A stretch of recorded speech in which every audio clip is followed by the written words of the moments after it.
इन चार तस्वीरों को एक के बाद एक देखिए दोस्तों। बजरंग पुनिया के साथ राहुल गांधी रेसलिंग रिंग पर कुश्ती के अखाड़े में दो दो हाथ आजमाते हुए। मगर क्या आप जानते हैं कि राहुल गांधी झज्जर जा रहे हैं और वहां पर हमारे पहलवानों से मुलाकात कर रहे हैं। इसको लेकर भी एक बहुत बड़े तबके में मिर्ची लग गई है। इतनी जबरदस्त मिर्ची लग गई है कि क्या बताएं। प्रोपेगेंडा किया जा रहा है। और क्या प्रोपेगेंडा किया जा रहा है कि पहले प्रियंका गांधी ने उनके साथ मुलाकात की, उसके बाद आज राहुल गांधी ने पहलवानों के साथ मुलाकात की। क्या इससे आंदोलन जो है वो राजनीतिक रंग का हो जाएगा? क्या आंदोलन जो है वो राह भटक रहा है?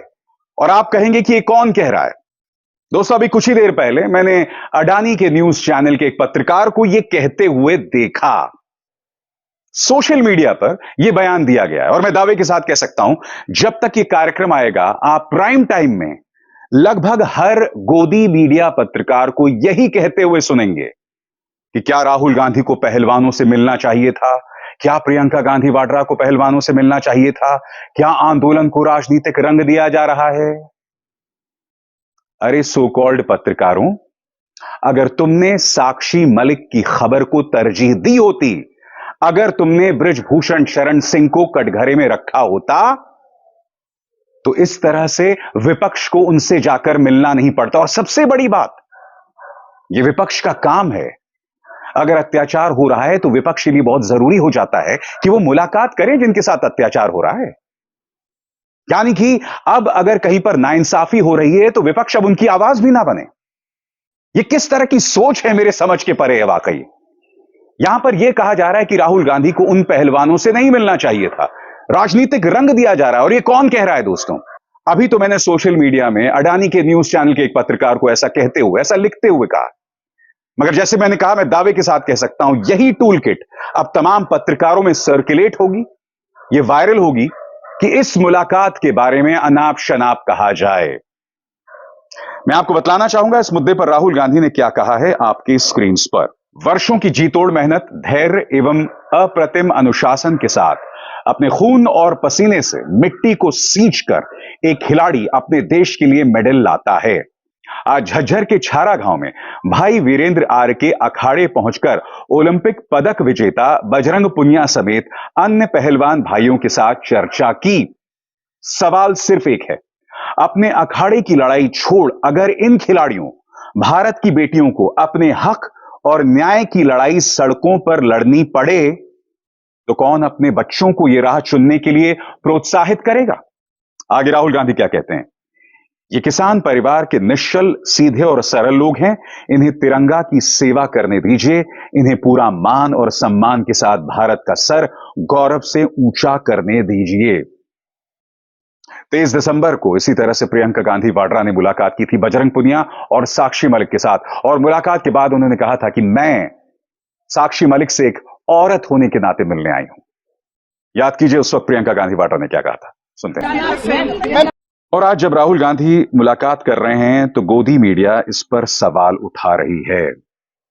मैं फिर आपसे सवाल पूछना चाहता हूं, जब एक व्यक्ति के साथ नाइंसाफी होती है तो उसकी आवाज उठाना मीडिया का कर्तव्य है। मीडिया वो नहीं कर रहा है। मीडिया कभी भी जब भारतीय जनता पार्टी की तरफ से नाइंसाफी होती है वो कभी उनका आवाज नहीं उठाती। हां, पश्चिम बंगाल में कोई अत्याचार हो जाए या ऐसे किसी राज्य में कोई अत्याचार हो जाए जो कि विपक्ष शासित राज्य है, वहां पर ये लोग खुला खेल फर्रुखाबादी, जबरदस्त नगाड़ा बजाकर नाचते हैं। मगर आज न बृजभूषण शरण सिंह को कटघरे में रखा जाएगा, न प्रधानमंत्री के वादे को उन्हें याद दिलाया जाएगा। और अगर राहुल गांधी मिलने भी जाते हैं या प्रियंका गांधी मिलने भी जाती हैं तो यह कहा जाता है कि साहब नाइंसाफी हो रही है, राजनीति हो रही है। राजनेता है, राजनीति करेंगे। मैं आपको बतलाना चाहूंगा दोस्तों, विनेश फोगाट ने जो प्रधानमंत्री नरेंद्र मोदी को खत लिखा है उसमें उन्होंने क्या लिखा है इस पर गौर कीजिएगा। लंबा चौड़ा खत है जैसे कि आप देख सकते हैं, मगर मैं आपका ध्यान 3 पैराग्राफ्स की तरफ खींचना चाहूंगा। ध्यान से सुनिएगा मैं क्या कहने वाला हूं, क्योंकि आप ये पढ़ तो नहीं पाएंगे मगर मेरी आवाज सुनिएगा। वो क्या मुद्दे उठा रहे हैं और कायदे से इन मुद्दों को कठिन सवालों के जरिए मीडिया को उठाना चाहिए था, जो उन्होंने नहीं उठाया। क्या कहा जा रहा है, मैं पढ़ के सुनाना चाहता हूं। सर, हमारे मेडलों और अवार्डों को 15 रुपए का बताया जा रहा है, लेकिन ये मेडल हमें हमारी जान से प्यारे हैं। जब हम देश के लिए मेडल जीती थी तो सारे देश ने हमें अपना गौरव बताया था। अब जब अपने न्याय के लिए आवाज उठाई तो हमें देशद्रोही बताया जा रहा है। प्रधानमंत्री जी, मैं आपसे पूछना चाहती हूं कि क्या हम देशद्रोही हुए? अपना अर्जुन अवार्ड्स वापस करते हुए यह सवाल विनेश फोगाट प्रधानमंत्री से पूछ रही हैं। और ये जो जिक्र किया है ना कि हमारे मेडल को 15 रुपए का बताया गया, ये किसी और ने नहीं बल्कि बृजभूषण शरण सिंह ने कही थी। ये ना भूलें कि दिल्ली पुलिस की चार्जशीट इस वक्त एक अदालत में है और उसमें 6 अलग अलग महिला पहलवानों की गवाही है, मगर उस पर कोई कार्रवाई नहीं की गई है। कल्पना कीजिए अगर बृजभूषण शरण सिंह की जगह कांग्रेस का कोई सांसद विधायक होता तो क्या होता? महुआ मोइत्रा को तो आपने लोकसभा से निष्कासित कर दिया। इस तरह से चुटकी बजाकर आप लोकसभा और राज्यसभा से निलंबित कर देते हैं विपक्ष के सांसदों को। मगर जब बृजभूषण शरण सिंह की बारी आती है या फिर रमेश बिधूड़ी की बारी आती है तो आप खामोश रहते हैं। क्यों भला? गौर कीजिए, अर्जुन अवार्ड्स लौटाते हुए विनेश फोगाट ने और क्या कहा जो कायदे से अडानी के न्यूज चैनल के उस पत्रकार को उठाना चाहिए था। देखिए, बजरंग ने किस हालत में अपना पद्मश्री वापस लौटाने का फैसला लिया होगा मुझे नहीं पता, पर उसकी वो फोटो देखकर अंदर ही अंदर घुट रही हूं। उसके बाद अब मुझे भी अपने पुरस्कारों से घिन आने लगी है। जब ये पुरस्कार मुझे मिले थे तो मेरी मां ने हमारे पड़ोस में मिठाई बांटी थी और मेरी बाकी काकी ताइयों को बताया था कि विनेश की टीवी में खबर आई है, उसे देखना, मेरी बेटी पुरस्कार लेते हुए कितनी सुंदर लग रही है। ये एक मां ने अपनी बेटी के बारे में कहा था।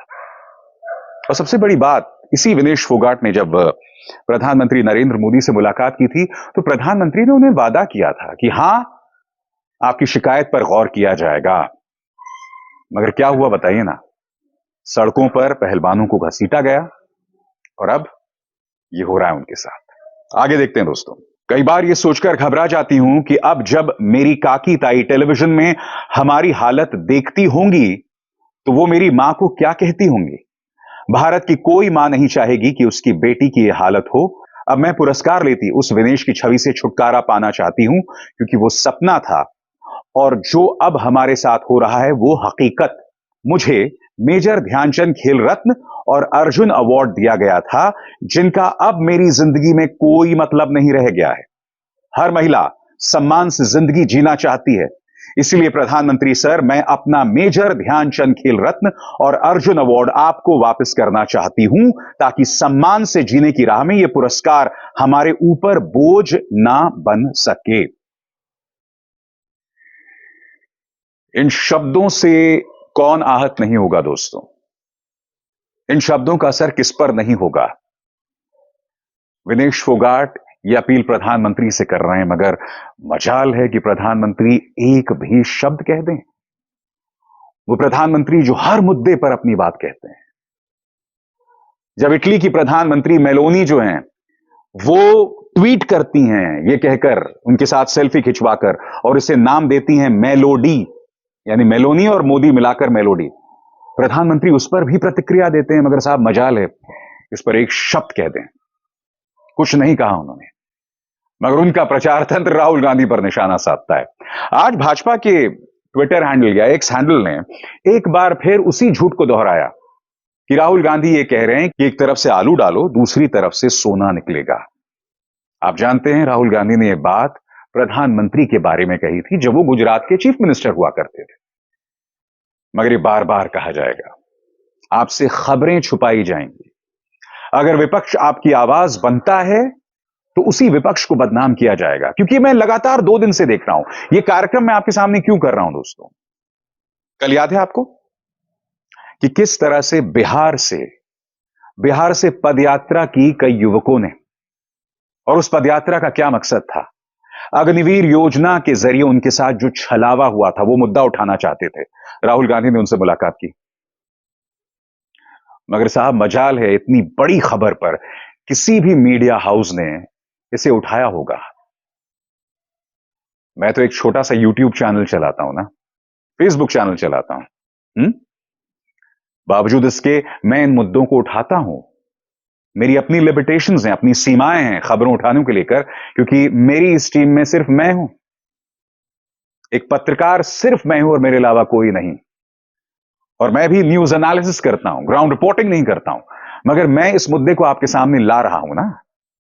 मैं आपसे समझना चाहता हूं, अगर युवक जो हैं बिहार से दिल्ली तक पदयात्रा करते हैं अपनी मांग को लेकर, और अगर राहुल गांधी उनसे मिलते हैं तो मीडिया को कौन रोक रहा है? और अगर राहुल गांधी पहलवानों से मिलते हैं तो ये कहा जाता है कि आंदोलन को राजनीतिक रंग दिया जा रहा है। आती है शर्म तुमको? शर्म तुमको आती है या नहीं? वाकई ये बहुत बड़ी त्रासदी है दोस्तों अपने आप में। एक बहुत बड़ी त्रासदी है कि इन्होंने पत्रकारिता को मजाक बनाकर रख दिया है। मगर अब इनसे कहने से भी कुछ नहीं होने वाला है, क्योंकि मैं आपको लगातार दिखा रहा हूं अपने मंच पर कि किस तरह से गोदी मीडिया अब बहुत उग्र हो गया है। पूरी सुपारी लेकर विपक्ष पर निशाना साध रहा है। मुद्दे उठाना तो बहुत दूर की बात है, 4 साल पुराने मुद्दे लाकर गड़े मुद्दों को उखाड़कर देश की जनता के सामने रखा जा रहा है। मगर साहब, मजाल है भाजपा के भ्रष्टाचार पर, कश्मीर में हालात पर, या फिर पहलवानों के मुद्दे को ये सलीके से, सही तरीके से आपके सामने पेश करें। ये मीडिया नहीं है, ये गोदी मीडिया भी नहीं है दोस्तों, ये तो एक आपराधिक मीडिया है। ये रेडियो रवांडा से भी बदतर है। ये एक फैक्ट है। अभिसार शर्मा को दीजिए इजाजत। नमस्कार। स्वतंत्र और आजाद पत्रकारिता का समर्थन कीजिए, सच में मेरा साथी बनिए। बहुत आसान है दोस्तों, इस ज्वाइन बटन को दबाइए और आपके सामने आएंगे ये 3 विकल्प, इनमें से एक चुनिए और सच के इस सफर में मेरा साथी बनिए।